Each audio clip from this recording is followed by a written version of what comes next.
Good morning, ladies and gentlemen. First of all, in this insightful session of the first Sustainable International Conference, allow me to thank for opportunity that has given to us to present the article with the title Stand-alone Return and Treynor Portfolio Performance, Liquidity, Solvency, and Profitability. At the second time, let me introduce myself. I am Riries Angelishita as a presenter and the first author, and my lecturer, Dr. Elizabeth Luki Maretha Sitinjak, SA M.Si CPA as a co-author. Ladies and gentlemen, and now we are going to move on to the main presentation. Introduction. If the value of the Treynor index is getting higher, then the performance of the portfolio is getting better. So, standalone returns are also getting higher. To make a good portfolio, we need fundamental analysis. We can use current ratio, debt to equity ratio, return on equity ratio, and net profit margin. And the purpose of this study was to examine the impact of liquidity, solvency, profitability on standalone return, and Treynor portfolio performance. In this research, we use three theories. They are portfolio theory, theory of the firm, and signaling theory. First of all, portfolio theory. The optimal portfolio is a portfolio with the best combination of expected return and risk. Risk and return on investment are unidirectional. It means high risk, high return. Tandelilin states that the optimal portfolio is a portfolio chosen by an investor from the many options available in a collection of efficient portfolios. The second is a theory of the firm. The overall nature of the company is to maximize profits. This theory relates to stock return. If sales in the market decrease, then the return on shares will also decrease.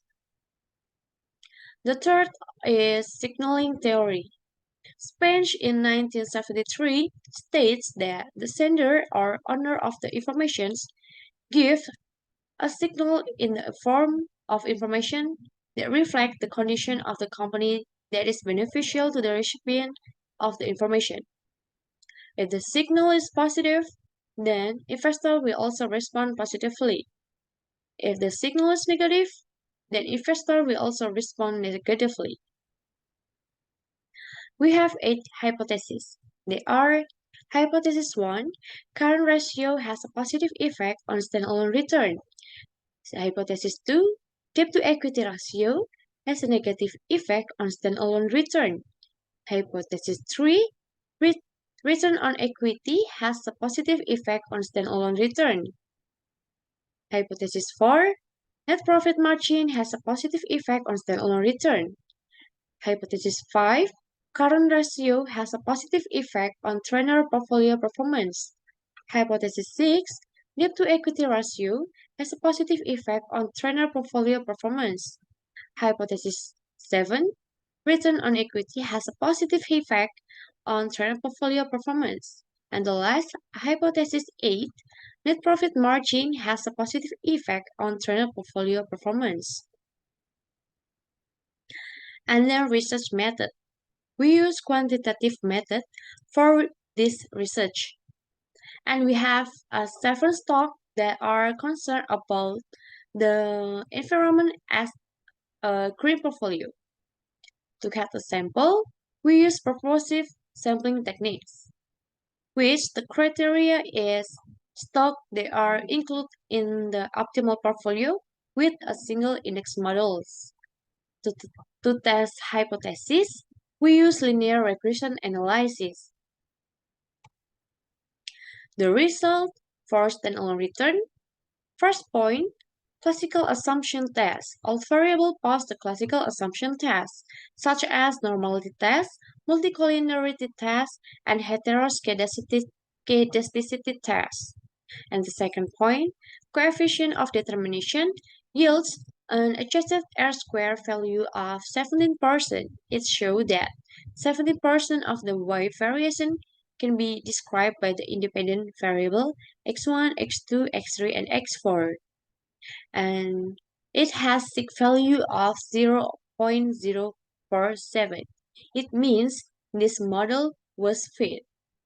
For the t-test, partially only ROE, return on equity, has a positive effect on standalone return, and it has sig value of 0.005. And the result for the trainer portfolio performance, first point, classical assumption test. All variables pass the classical assumption test, such as normality test, multicollinearity test, and heteroscedasticity test. And second point, coefficient of determination yields an adjusted R-square value of 19%. It shows that 19% of the wave variation can be described by the independent variable x1, x2, x3, and x4, and it has sig value of 0.034.